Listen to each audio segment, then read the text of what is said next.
You know, when I woke up this morning in my cramped maintenance pod aboard mining station Echo 7, I really thought the worst part of my day would be unclogging the waste recyclers again. Boy, was I wrong. My name's Jake Morrison, and up until about 3 hours ago, I was just another nobody with a wrench and a really unfortunate job assignment. The kind of guy who fixes things that break in the depths of space while everyone else gets to do the important stuff like, not dealing with alien toilet systems. But apparently the universe had bigger plans for me. Much bigger. And significantly more violent.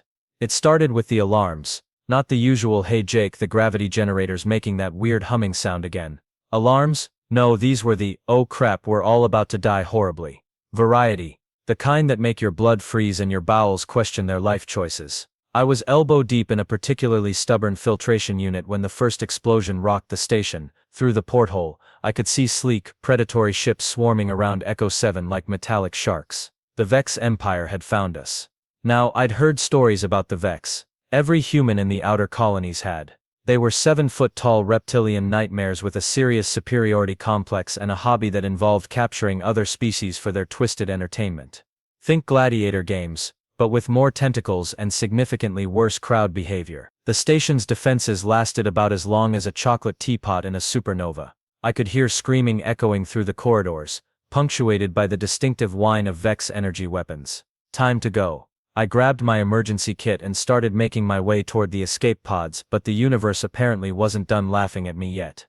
A section of the corridor ahead exploded inward, and through the smoke stepped Captain Zark himself. I'd recognize that ugly mug anywhere. Zark was famous throughout the sector for his particular brand of creative cruelty. He stood there in his ornate armor, all spikes and intimidating angles, his reptilian face twisted in what I assumed was meant to be a smile. It looked more like someone had taught a crocodile to sneer. "Well, well," he hissed, his voice carrying that wet, rasping quality that made your skin crawl. "What do we have here?" A little human scurrying about like a frightened rat. I raised my hand slowly, still holding my plasma torch. "Hey there, Captain Ugly. Love what you've done with the whole evil space lizard aesthetic. Really brings out the homicidal gleam in your eyes." He tilted his head, clearly not expecting sass from his prey. "You have spirit, little human. The crowds will enjoy watching it drain from your eyes as you die in the arena." Charming. And here I thought this day couldn't get any worse. Two of his soldiers moved in, their weapons trained on me. I could have made a run for it, could have tried to fight, but something told me to wait. Call it intuition, call it stupidity, but I had the strangest feeling that getting captured might just be exactly what I needed. So I dropped the torch and let them slap the neural restraints on my wrists. The metal was cold against my skin, designed to keep prisoners docile and compliant. Too bad for them it had never been tested on someone like me. As they dragged me toward their ship, Zark leaned in close, his breath reeking of sulfur and rotting meat. "You know, human, I almost feel sorry for you. Almost the dragons haven't fed in weeks." I grinned back at him. "Captain, you have no idea what you just stepped in." But he would. Oh, he definitely would. The journey to the Vex homeworld took 2 days, during which I got to enjoy the 5-star accommodations of their prison transport. And by 5-star, I mean a metal box with a bucket, and the distinct aroma of previous occupants, who clearly hadn't made it to their destination alive. My fellow prisoners were a colorful bunch. There was Corvin, a 4-armed warrior from the Theta sector who kept flexing his muscles and muttering about honor. Next to him sat Zilpa, a blue-skinned assassin who'd apparently made the mistake of targeting the wrong Vex official's nephew. Then there was Grunt, and yes, that was actually his name, a massive rock creature who communicated entirely through, well, grunts. They all had one thing in common: they were all convinced they were going to die horribly in the next few days. Which, to be fair, was probably accurate. "So," I said, breaking the cheerful silence, "anyone else thinking this whole captured by space lizards thing is really going to put a damper on their weekend plans?" Corvin glared at me with all 4 of his eyes. "Human, do you not understand the gravity of our situation? We are to be fed to the dragons of Korthak. Legendary beasts that have devoured champions from across the galaxy." "Yeah, I got that part. Really looking forward to it actually. I've always wanted to meet a dragon, heard they're great conversationalists." Zilpa hissed something that was probably very rude in her native tongue. "Your species' ignorance is astounding. The dragons are not mere beasts, they are ancient, intelligent, and absolutely merciless. They will tear you apart for sport." Well, when you put it like that, it sounds like a real party. Before anyone could respond with more doom and gloom, the transport shuddered to a halt. We had arrived. The Vex homeworld was exactly what you'd expect from a species of megalomaniacal reptiles. Lots of black stone, ominous spires and architecture that screamed, "We're evil and we want everyone to know it." The Colosseum dominated the capital city like a massive stone crown, its walls stretching up toward the crimson sky. They marched us through corridors lined with statues of previous champions, most of whom looked like they'd died in particularly unpleasant ways. The crowd's roar grew louder as we approached the arena proper, a sound like hungry thunder that made the walls vibrate. And then we were there. The arena was massive, easily large enough to hold 50,000 spectators, and from the sound of it, every seat was filled. Tiered seating rose up on all sides, packed with Vex citizens and visiting dignitaries from across their empire. In the center was a circular pit, maybe 100 meters across, with walls smooth as glass and easily 30 feet high. At the far end of the arena sat Emperor Grax himself. Now, I'd seen holovids of the Vex Emperor before, but seeing him in person was something else entirely. He was enormous, even by Vex standards, draped in robes that seemed to be made of liquid shadow. His crown was a masterpiece of intimidation, all sharp angles and glowing red gems that pulsed like a heartbeat. Grax raised one clawed hand, and the crowd fell silent instantly. When he spoke, his voice carried across the arena without amplification, a deep rumble that seemed to come from the depths of the planet itself. Citizens of the Empire. Honored guests. Today we witnessed the glory of the Dragon Pit. The crowd erupted in cheers that shook dust from the ancient stones. Before you stand the condemned, criminals and warriors who have dared to defy the might of the Vex Empire. They will face the dragons of Korthak, and their screams will echo through eternity as a warning to all who would oppose us. More cheers. These people really knew how to work up an audience. Grax's gaze swept across us prisoners, and I swear his eyes lingered on me for just a moment longer than the others. The dragons have not fed in many cycles. They hunger for the taste of fear, for the satisfaction of the hunt. Today, they shall feast. He gestured toward a series of massive gates at the base of the pit. Behind them, something roared, something big. Let the games begin. The floor beneath our feet began to move. Turns out we were standing on a massive platform that slowly descended into the pit, like the world's most terrifying elevator. The crowd's roar grew deafening as we sank below the arena floor, and I got my first good look at our new accommodations. The pit was even more impressive from the inside. The walls were smooth obsidian, polished to a mirror finish that reflected the red glow of the arena lights above. Ancient symbols were carved into the stone, and I recognized some of them. Dragon script. Very old dragon script. Well, I said, looking around at my fellow condemned, anyone else getting that about to become a light snacks feeling? Corvin was already in a fighting stance, all four arms extended, ready to go down swinging. Zilpa had produced a wicked-looking blade from somewhere, probably a place I didn't want to think about. Grunt just stood there grunting ominously. The gates at the far end of the pit began to grind open, and the sound that emerged made everyone except me take a step back. It was a roar, but not just any roar. This was the kind of sound that spoke directly to the primitive part of your brain, the part that remembered when humans were prey animals hiding in caves. The first dragon emerged from the shadows like a living nightmare. It was magnificent, easily 40 feet long from nose to tail, with scales that shifted from deep crimson to molten gold in the arena lights. Its wings were folded against its back, but I could see they'd span the entire width of the pit when extended. Its head was the size of a small shuttle, with intelligent amber eyes that seemed to catalog every detail of the pit and its contents. The second dragon was smaller but no less impressive, midnight black with silver markings that seemed to move like liquid mercury across its hide. It moved with the fluid grace of a predator that had never known fear. The third dragon was the largest of all, ancient beyond measure, with scales like polished bronze and scars that told stories of battles fought across the stars. When it looked at us, I felt the weight of centuries in its gaze. The crowd went absolutely insane. They were on their feet, screaming and cheering as the dragons spread their wings and roared in unison. The sound was deafening, a symphony of power that made the arena itself seem to tremble. Corvin charged first, because of course he did. 4 arms or not, he lasted about 3 seconds before the black dragon's tail sent him flying into the wall with a wet crunch. He slid to the ground and didn't get up. Zilpa tried to be clever, using her agility to dart between the dragon's legs, looking for weak spots. The red dragon simply breathed a small puff of flame, and she became a very brief and very bright torch. Grunt managed to actually land a punch on the bronze dragon's leg.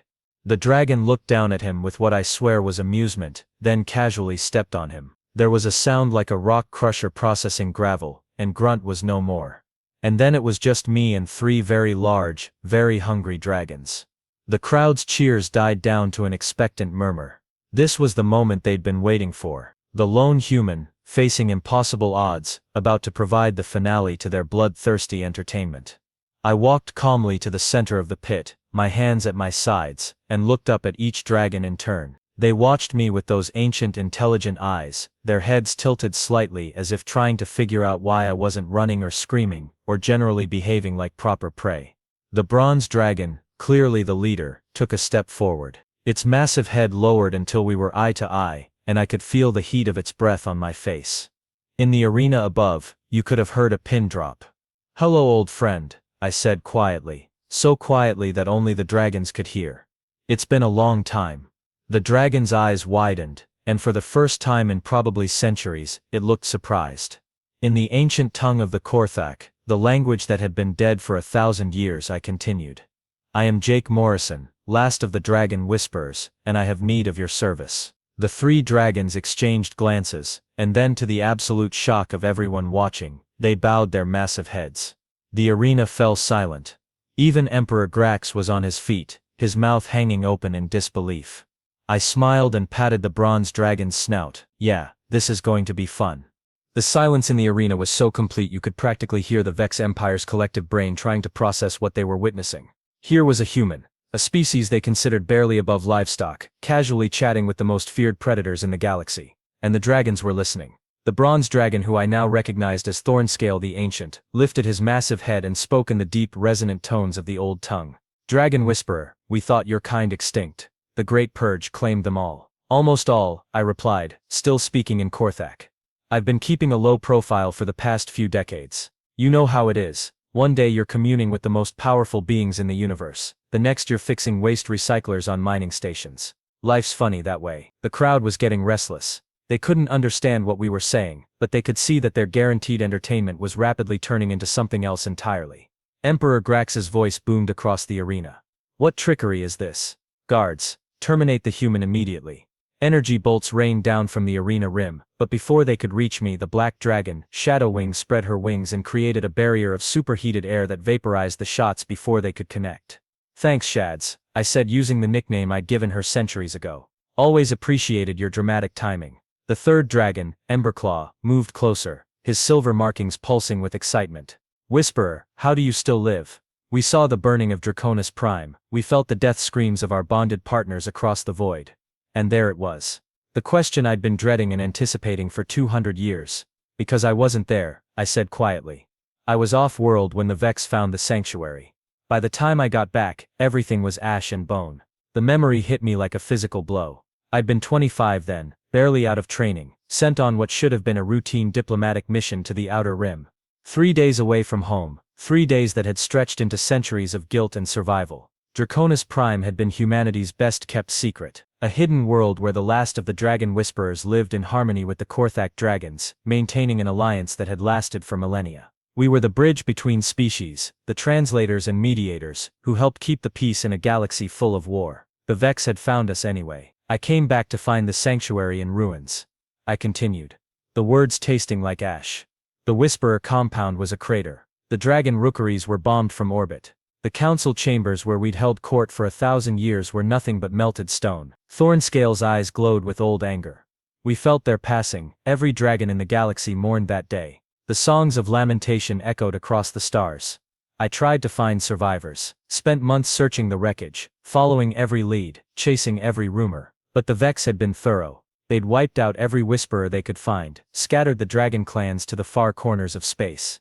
I ran my hand along Thornscale's massive jaw, feeling the familiar texture of ancient scales. "So I did what any reasonable person would do. I faked my death, assumed a new identity, and spent the next 2 centuries working the most boring anonymous jobs I could find. Jake Morrison, maintenance worker, was born from the ashes of who I used to be." The dragons were silent, processing this information. In the arena above, Emperor Grax was shouting orders, but his guards seemed reluctant to enter the pit with 3 dragons who were clearly no longer under Imperial control. "But you never lost the gift," Shadowwing observed. "The bond remains strong." "The bond is everything," I said, quoting the first lesson every Whisperer learned. "It transcends death, transcends time, transcends the petty ambitions of lesser species who think they can cage the wind. I looked up at Emperor Grax, who was still bellowing commands from his throne. Speaking of petty ambitions, I think it's time we had a chat with our gracious host. Thornscale's massive head swiveled to follow my gaze. The reptile emperor believes he commands us. Shall we correct this misunderstanding? Oh, definitely. But first I think our audience deserves to understand exactly what they're dealing with. I walked to the center of the pit and raised my voice, switching back to galactic standard so everyone could understand. Ladies, gentlemen, and various other life forms, I believe there's been a slight misunderstanding about today's entertainment. The crowd quieted, hanging on my words. You see, you were told you'd be watching a human get devoured by dragons, but what you're actually witnessing is something much rarer. You're seeing the last dragon whisperer of the galaxy reclaim his birthright. I gestured to the 3 dragons, who had arranged themselves in a formal triangle around me, their heads raised proudly.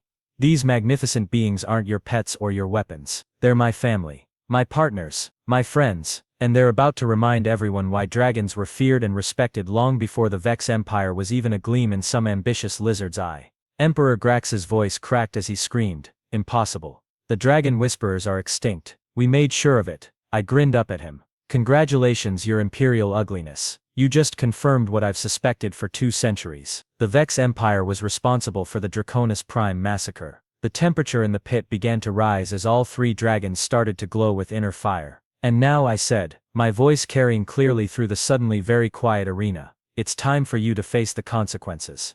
What happened next was something the Vex Empire would remember for the rest of their considerably shortened existence. Thornscale reared up on his hind legs, his bronze scales blazing like molten metal, and let out a roar that shattered every piece of glass in the arena. The sound waves hit the crowd like a physical force, sending the nearest spectators tumbling backwards over their seats. The ancient dragon script carved into the pit walls began to glow with eldritch fire, responding to the presence of a true dragon whisperer after centuries of dormancy. "Thornscale, if you would do the honors," I said conversationally, gesturing toward the obsidian walls that had kept so many prisoners trapped over the years. The bronze dragon's response was immediate and devastating. He breathed a stream of dragon fire so intense it turned the black stone walls into glowing slag. The pit that had held countless victims became an open invitation to chaos. Shadowwing took to the air first, her midnight wings creating downdrafts that sent debris flying through the stands. She landed on the Emperor's platform with the grace of a nightmare-given form, her silver-streaked hide rippling with contained violence.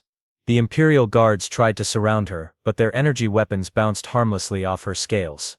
"Your Majesty," I called up to Grax, who was backing away from Shadowwing with considerably less dignity than his position required. "I don't believe you've been properly introduced. This is Shadowwing the Merciless, Bane of the Theta Sector, she who brought fire to the crystalline worlds.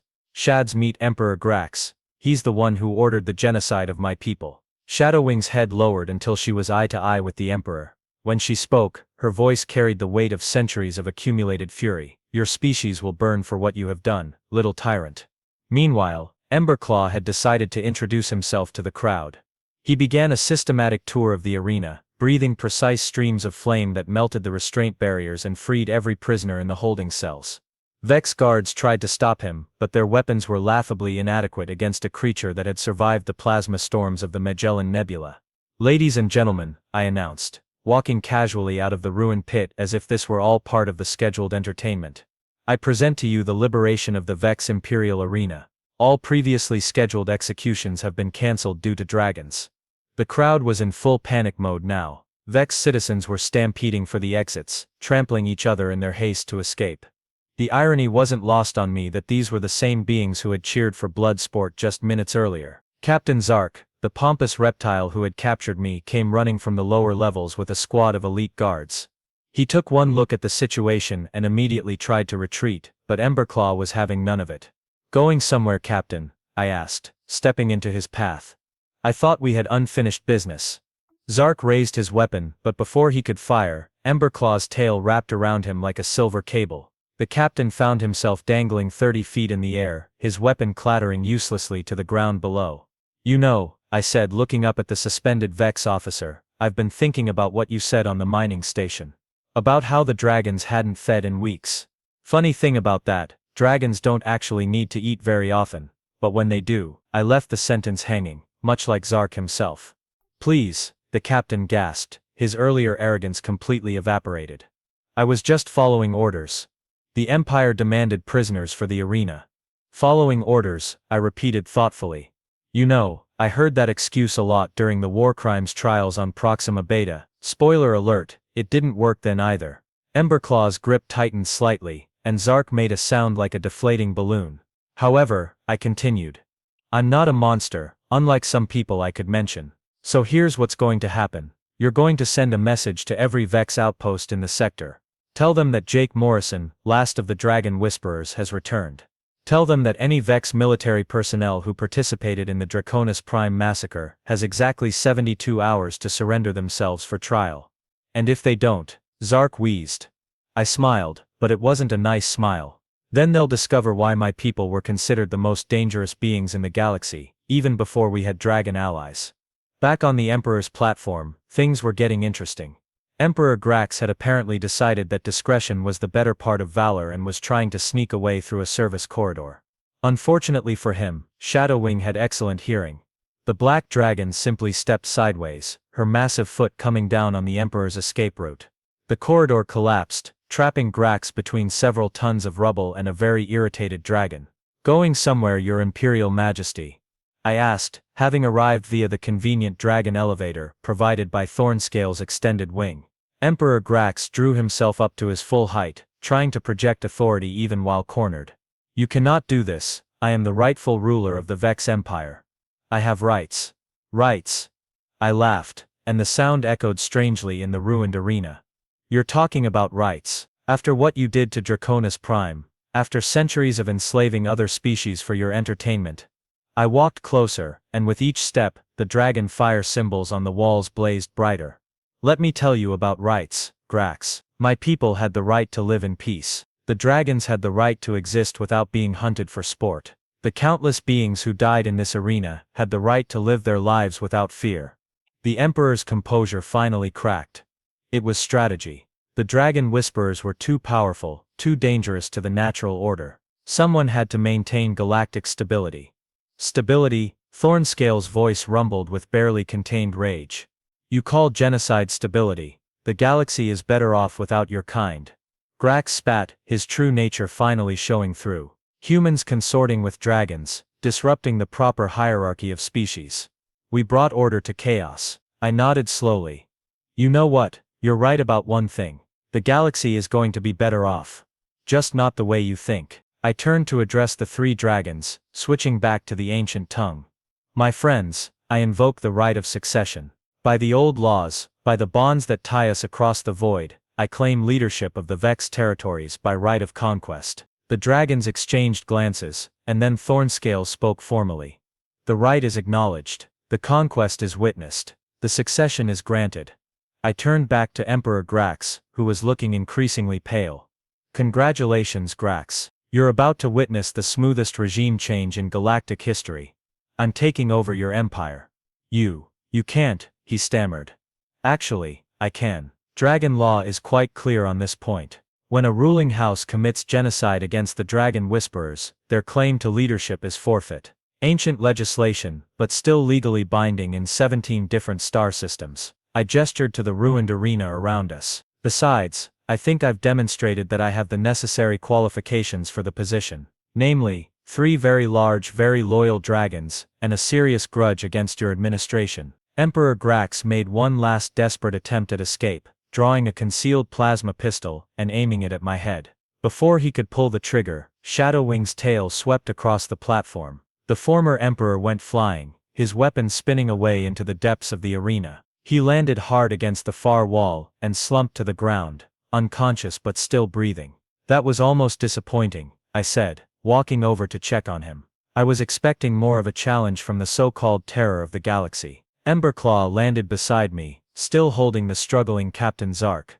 What shall we do with the survivors, Whisperer? I looked around the ruined arena, at the freed prisoners emerging from the holding cells, at the scattered remnants of the Vex Imperial Guard, at the former Emperor sprawled unconscious in the debris. We're going to do something the Vex Empire never learned how to do, I said. We're going to show mercy. But first we're going to make sure they understand exactly what that mercy costs. 6 months later, I was sitting in what used to be Emperor Grax's throne room, reviewing the latest reports from across the former Vex territories.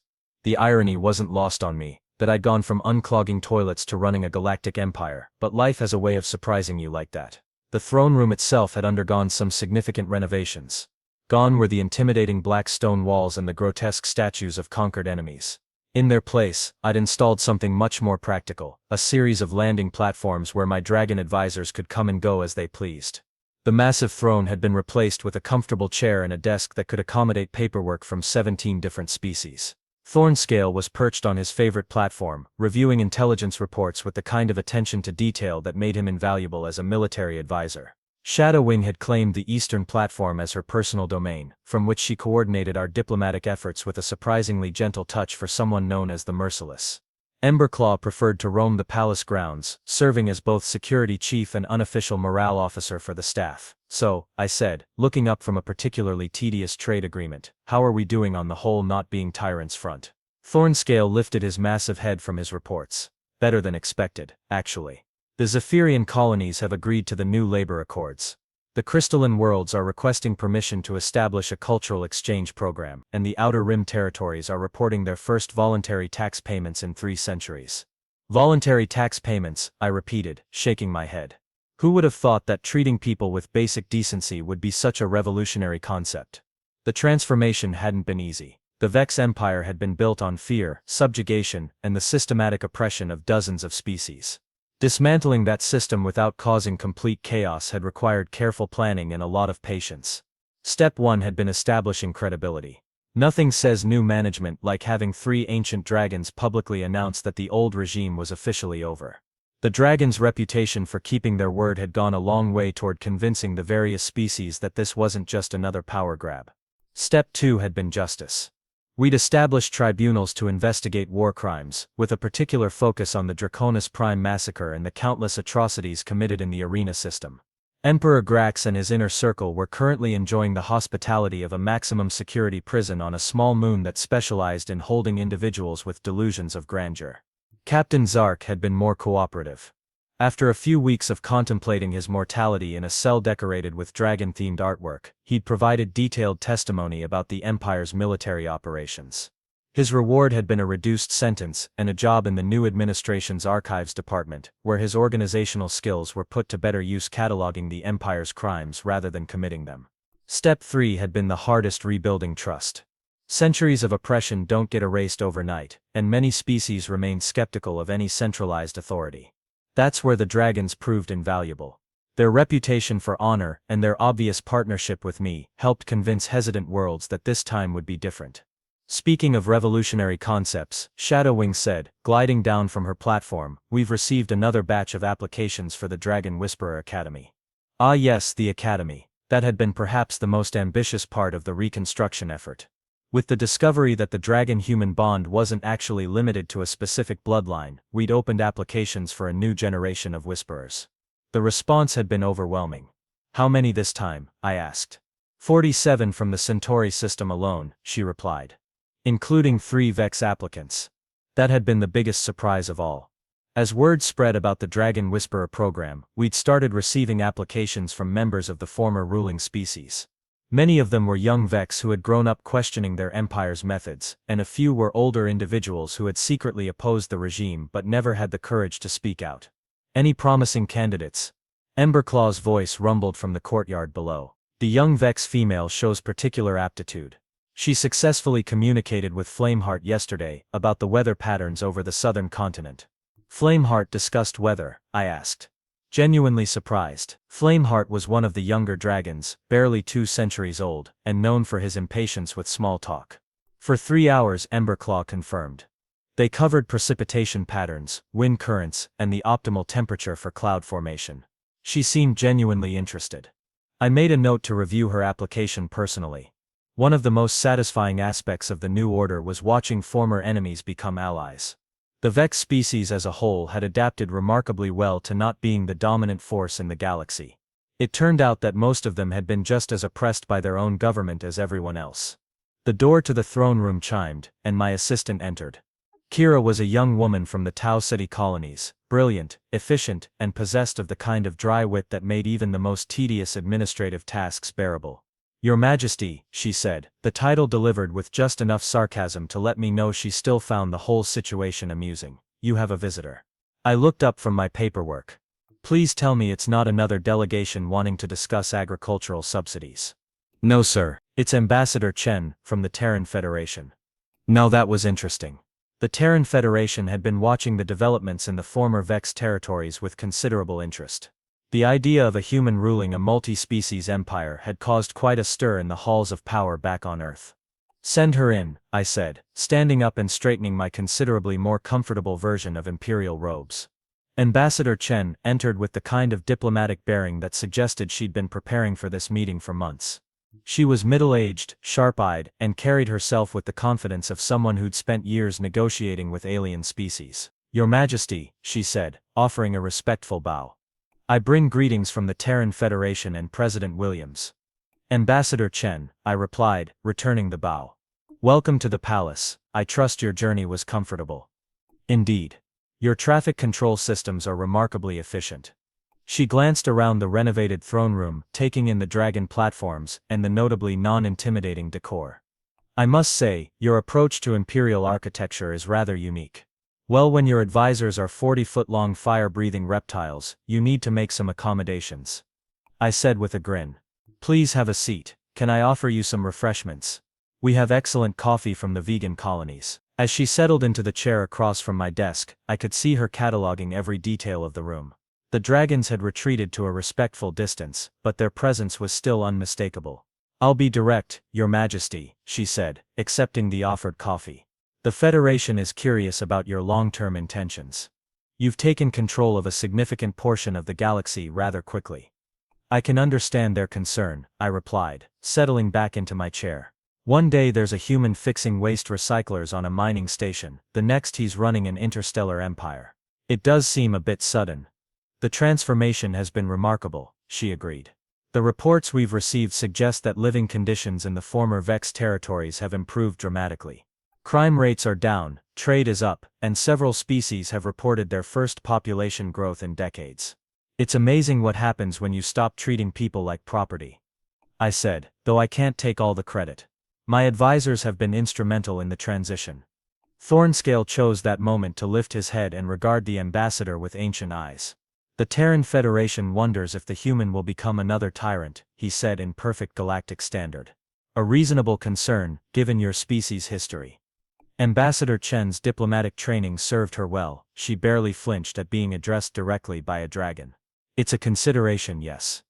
Absolute power has a way of corrupting even the best intentions. True, I agreed. Which is why I've built safeguards into the system.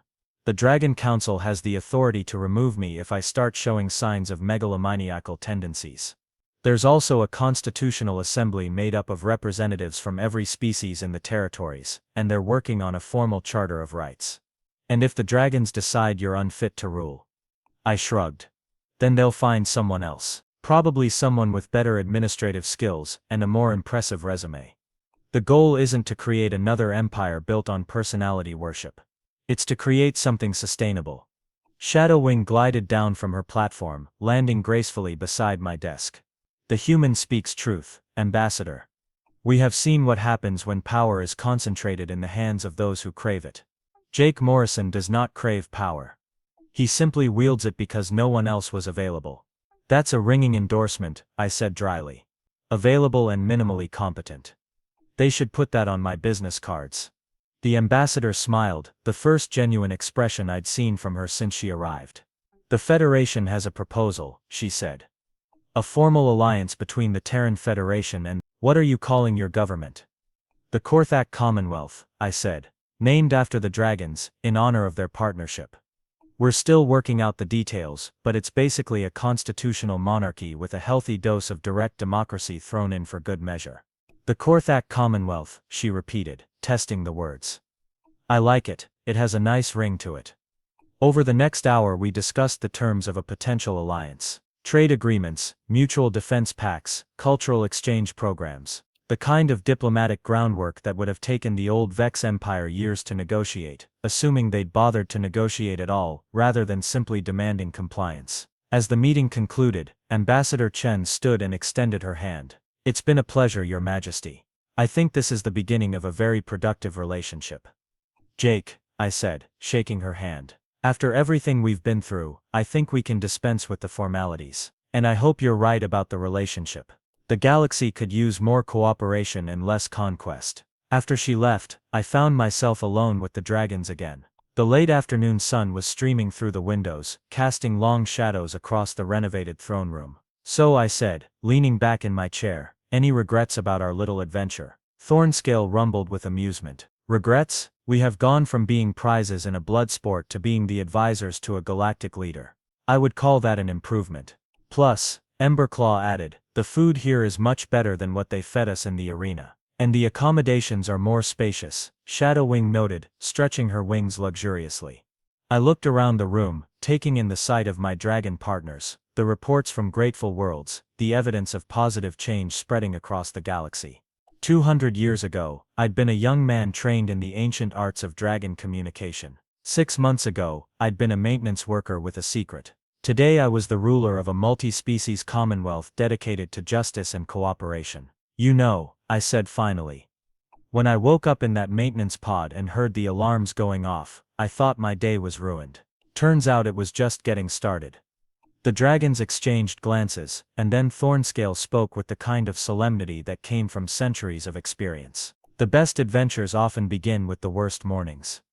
Well then, I said, raising my coffee cup in a mock toast, here's to bad mornings and better tomorrows. As if summoned by my words, Kira appeared in the doorway again. Your Majesty, she said, we've received word from the Outer Rim. 3 more systems have requested to join the Commonwealth. I sighed and reached for the stack of admission paperwork. No rest for the wicked, I guess. Or the accidentally imperial, Shadowwing added helpfully. Right, I said, picking up my pen.